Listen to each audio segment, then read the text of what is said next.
Кои сме ние? Junior Achievement в България е вече 20 години на този пазар, като образователна организация, институция и като социално предприятие, което работи в сферата на образованието за развиване на предприемаческа култура и поведение.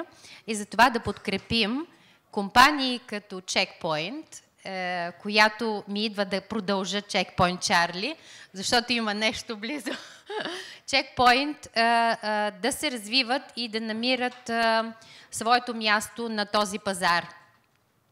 Работим в момента с 20 университета в страната и провеждаме курсове, свързани с развитието на предприемаческото мислене и поведение и въвеждането на иновациите в тези области, които традиционно досега не са възприемани като области за стартап и предприемачество.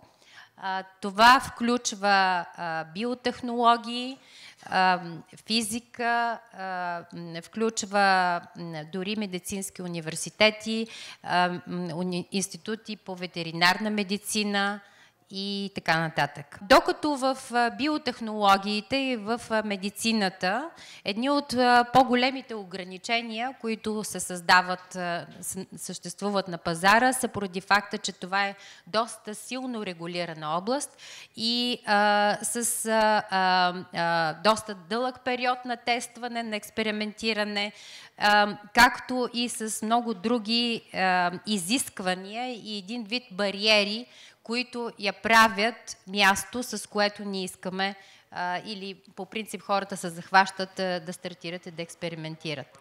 И поради тези причини, тъй като има предизвикателства, но ние смятаме, че тази област ще бъде областта на най-интензивно и експоненциално развитие.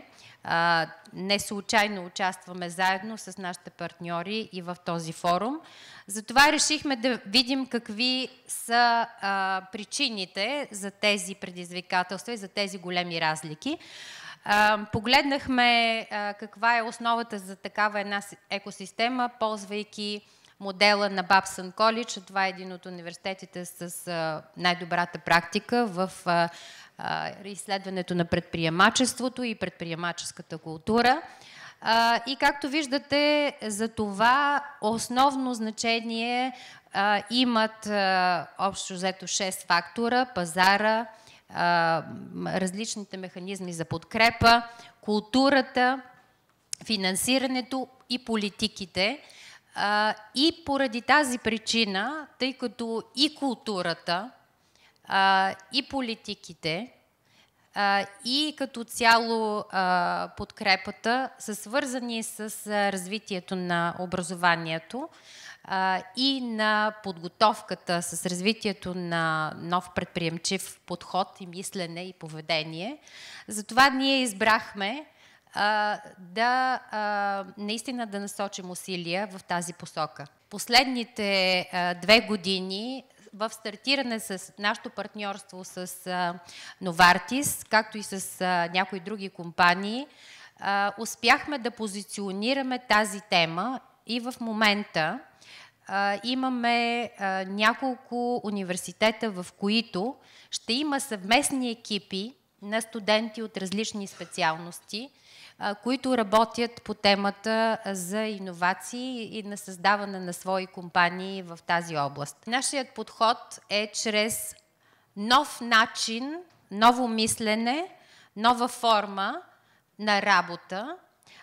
И това, което аз смятам, че е ключово, ние трябва да погледнем към този сектор, към сектор, в който също трябва да наложи новите бизнес модели. А новия бизнес модел на работа е бизнес модела, в който ние прилагаме нестандартен, бърз подход, търсим иновативни решения извън рамката и също се опитваме на основата на платформата, така наречената краудсорсинг платформа, т.е. събиране на идеи от различни области, миксиране на различни сектори, миксиране на хора с различни компетентности, да намерим решение, което е решение не само на един специфичен, конкретен сектор, а решение, което засяга цялото общество. Това, което ще предложим на вашето внимание съвместно с нашите партньори, е стартирането на тази платформа, която е всъщност общност, която се нарича SAP SAP Jam, в която предлагаме участници от средата, които включват образователни и академични институции, настоящи големи и малки компании, участници от неправителствени организации, от държавния регулиращите органи, пациентски организации, лекари, съвместно да работят в екипи, в които и да се включат в тази наша общност.